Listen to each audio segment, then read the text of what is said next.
Today I'm not only going to show you how I made this reel,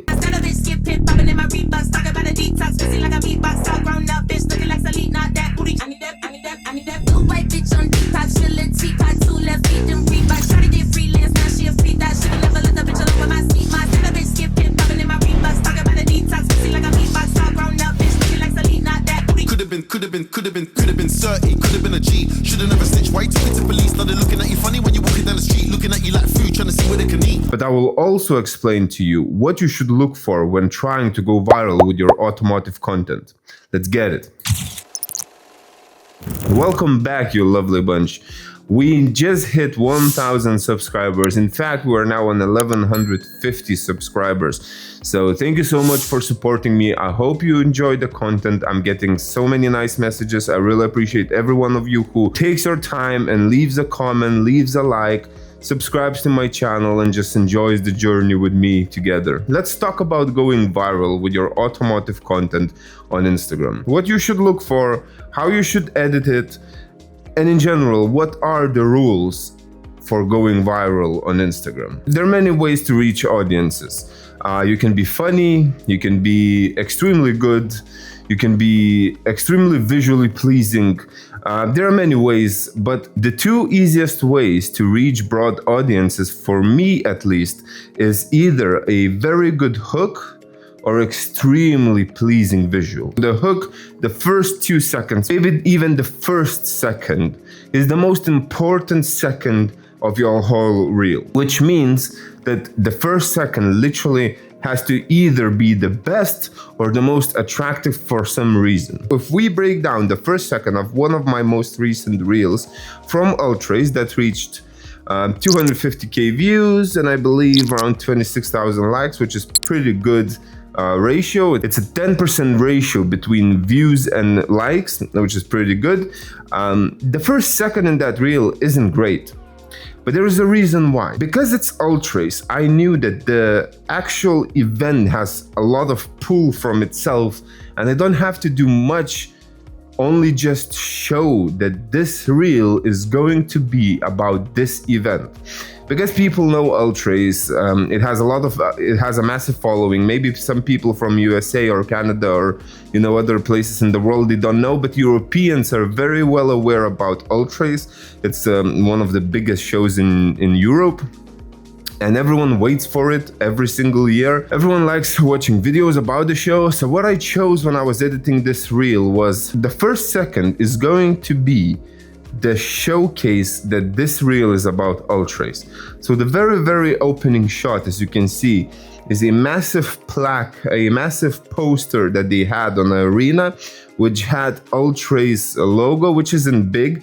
However, this whole poster is a very, very well known in the community, and everyone knows when they see this poster, this flag, or however you want to call it, they know this is about LUTS. So the hook that I chose personally, I relied on the pull of the event, not as much on editing or some crazy cinematics. But yeah, this whole shot is still pretty nice, but the first second is literally just the poster.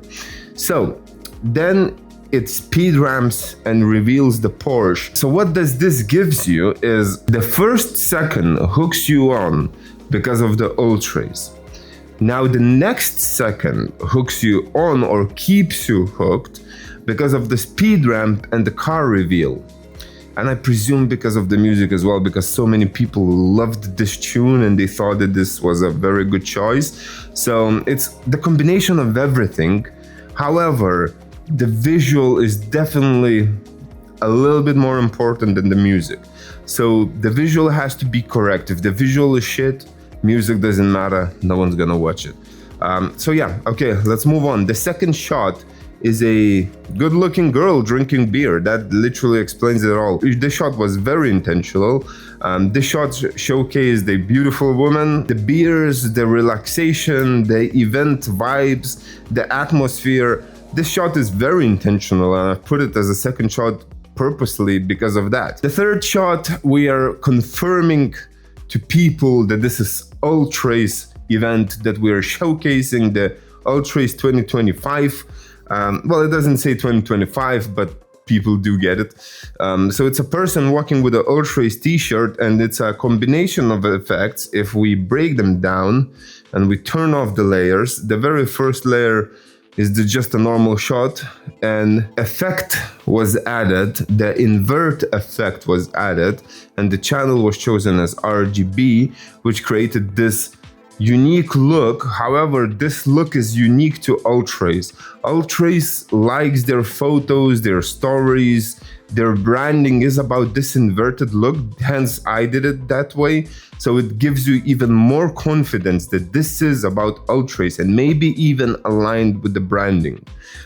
So the second layer, if I turn on the second layer, is a cutout of the same person, rotated, zoomed in, just put it in a corner because of the writing that is Club the Ultrace.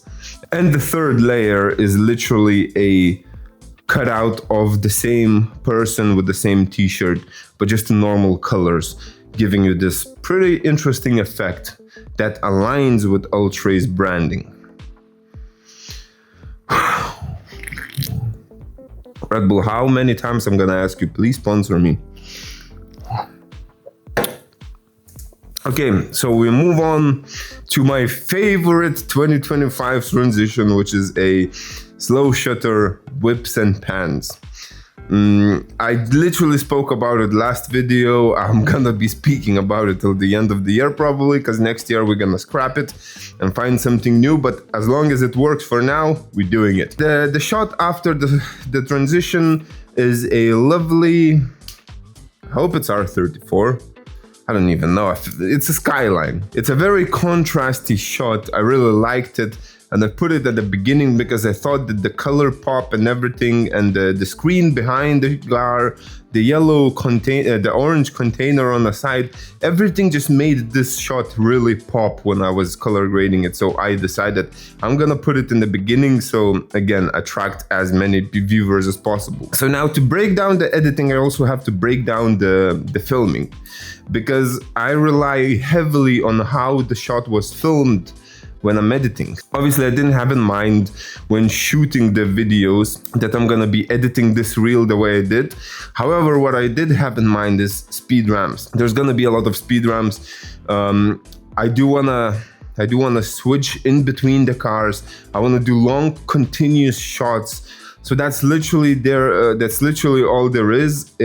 We have a lot of long, continuous shots of one car, of two cars. I even tried with some 4 cars. I don't know if it worked out. We'll see it later. Hopefully that the after movie of the Ultrace comes out next Wednesday, but I can't promise it to you because it's a lot of editing. Maybe I can make it, but I also might not make it. So I don't want to say 100% it's coming out. So yeah, when I was shooting an Ultrace, I knew that I'm going to be doing a lot of speed ramping. So I need long, continuous shots, long, clean gimbal movements that could then be turned into speed ramps. Because that's what car automotive content is about these days. It's literally either speed ramps or extremely high quality visuals. So yeah, if we move on, another slow shutter shot, and these slow shutter shots worked out very well for me. The comments were like crazy. Slow shutter hits hard. Oh, that looks so sick. The slow shutter shot's amazing, blah, blah, blah. They just work. So people try them. Trust me, you're not gonna regret it.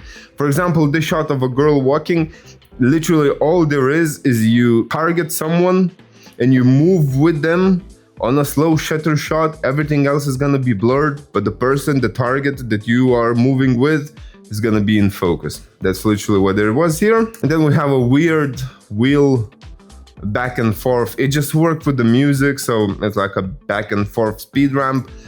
There's not much to talk about here. If we go to our lovely After Effects, this is literally all there is just a warp stabilized and tracked. I did use tracker and stabilized motion that way, because when I was filming it, I was always aiming it at the wheel caps, which then made it easy for me to track and stabilize the footage. So it's literally a very, very simple graph I will show you that gives you a back and forth speed ramp basically. So it's quick in and quick out. So it's reverse. So the second part is a reverse part. And yeah, this is literally how the graph looks like. So 3 shots like that gives you this effect. And I chose that effect because that just worked out with the music. So then a drop that is pretty simple drop, but the drop is another speed ramp. This is a tracked speed ramp. Not much to tell you there. If you guys want to learn speed ramps and you want me to do a tutorial on how to do a speed ramp, I can do it. However, I would really suggest you just YouTubing some other creators, because there are thousands of videos how to do speed ramps. Hence, I'm not rushing, or I'm not even trying to explain in here how to do those speed ramps, because you can find them everywhere. So it's not a secret. Everyone's doing it.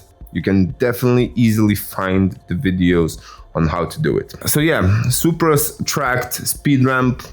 We then move on, revealing the actual Supra. After Supra, we have a nice Maserati shot.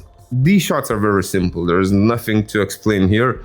And then we have a Corvette, a reveal shot. I really like these reveal shots, and especially when there's a lot of cars all over the place. It's very easy to do them, and I think they're very effective. So when next time you shoot something, just try to do some reveal shots. So you focus on the subject that you want to focus on, and then hide it from the car and do like a nice movement, revealing the subject. It can work with cars, with people, with objects, with anything you want, guys. It's a really nice shot. I think it looks really cool.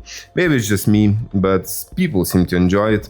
And then another transition, which was done fully in Premiere Pro. I didn't use, well, I'm lying, but I didn't use After Effects. So how this transition is done here is literally just a cutout of a Porsche.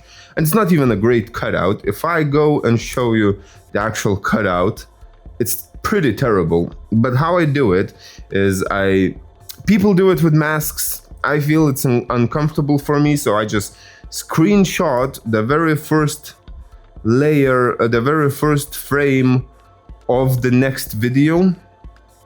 I then cut out the car, the object, the human in Photoshop, save it as PNG file, put it back into Premiere Pro and start playing with effects. So all there is a transform effect here. So it has 10 frames of this cutout. The first 5 frames is the car zooming in, so it's coming from nowhere basically, onto the previous clip, and which is literally, as you can see, the scale here. So from 1 all the way to 90, and then from 90 all the way to 100, the very last frame here. So while it's going from 1 to 90, it's an extremely quick movement, and if you put shutter angle to 360, you really cannot understand if the cutout of the car is good or not, because everything around the cutout is blurred. So all the edges are blurred, so you don't have to have perfect cutouts for this effect to work. But then what I have is I keep the car for another 5 frames and I start messing with the background. So I've put a glitch effect that I got from AKV someone. So it's a AKV presets. They're free. You can find them online. I think if you check on YouTube, you even find it on YouTube.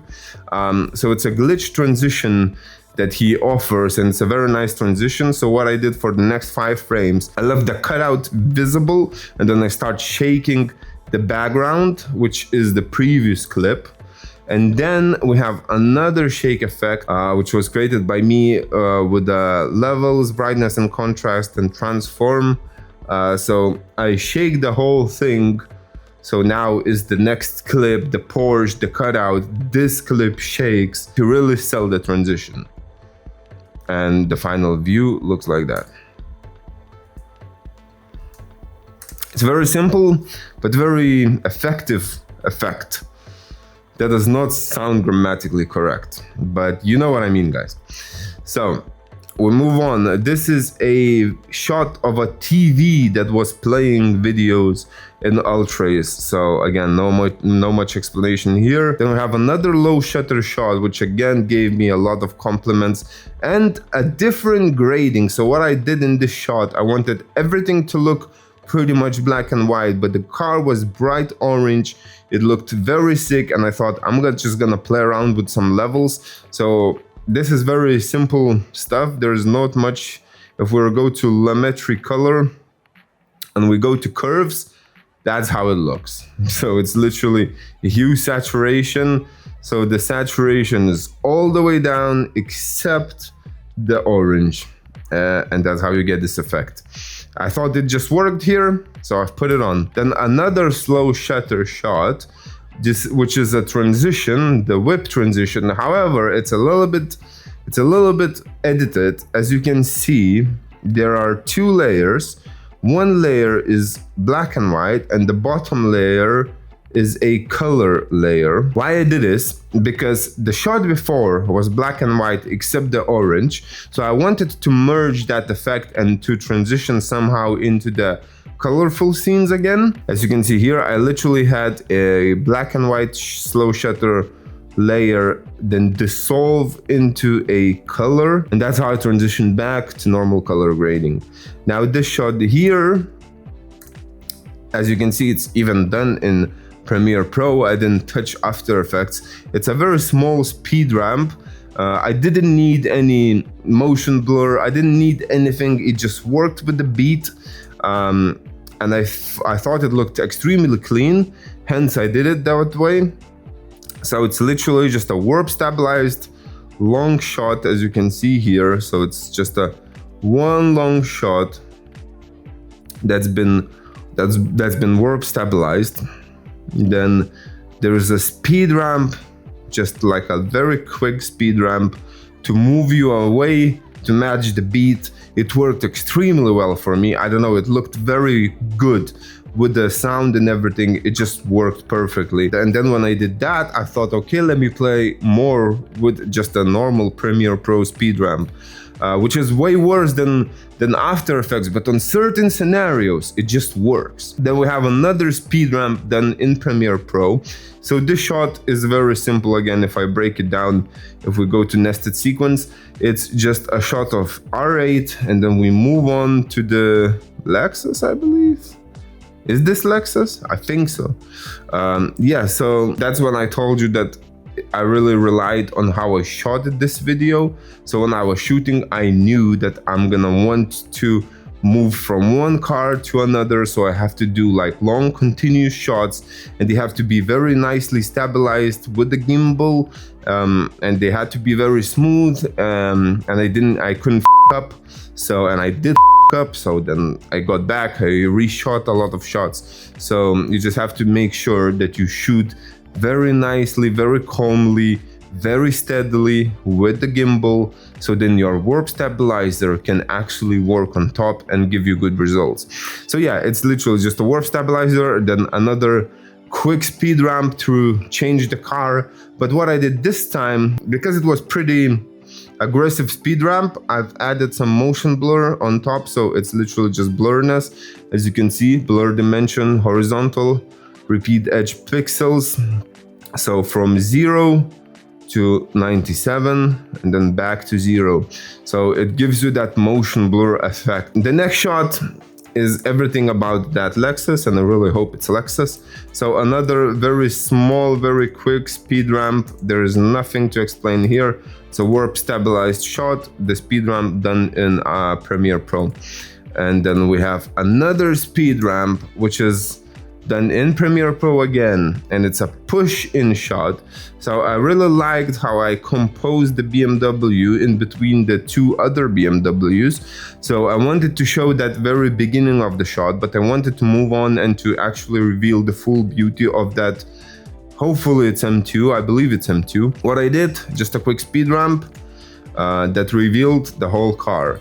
Again, it's done in Premiere Pro. And then these shots here were literally just sped up shots back and forth. So one layer is one layer is normal speed, then one is reversed speed, normal speed, reversed speed, normal, and then reversed. And as you can see, it goes down from fast to slower right in the Premiere Pro. And then I'm revealing the colors because I wanted to add some negative, some black and white colors just for this part, and then reveal the very nice sunset shot of this Viper. I thought the shot just worked perfectly well in what I wanted to achieve with this effect. We went from black and white, noisy footage to like a very clean sunset shot of a Viper. So the next shot, the Mercedes shot. So this shot was tracked because it had to be, it was a very long shot. If we go very quickly to the After Effects, it's literally just a push-in shot, and the actual graph looks like that. So slow, fast, slow. That's all there is. It's just a long, nice shot, and I tracked this handle, and I wasn't even focusing on the handle when I was filming it. However, it always stayed in the middle. It just worked out very well for me. So I used the shot here. Yes, then some of the visitors shots and the Club de Ultras overlay. Now I will give you a secret how to do these overlays. So as you can see, it's literally just a shot of the word club. It's one of their posters that they had in the show. I just took a video, I think it was slow shutter, yeah, I believe it's slow shutter shot as well. So what you do in these cases is, if you want to do like an overlay and there is like a white writing that you want to overlay, all you have to do is just literally blend mode screen, and you then also need to change a little bit of the shadowing and everything. So as you can see, I brought all the shadows down. I did some whites down, and then on curves, as you can see, the curve is crazy here. It's literally all the blacks, all the darks are all the way down. So there's only white and black, there's no like difference. And then if you just go to your effect controls and you put blend mode screen, that's how you get those overlays with anything that's white, basically. I mean, anything that's white on a dark background. So you remove the dark background with the screen blend mode, and then you have your overlay.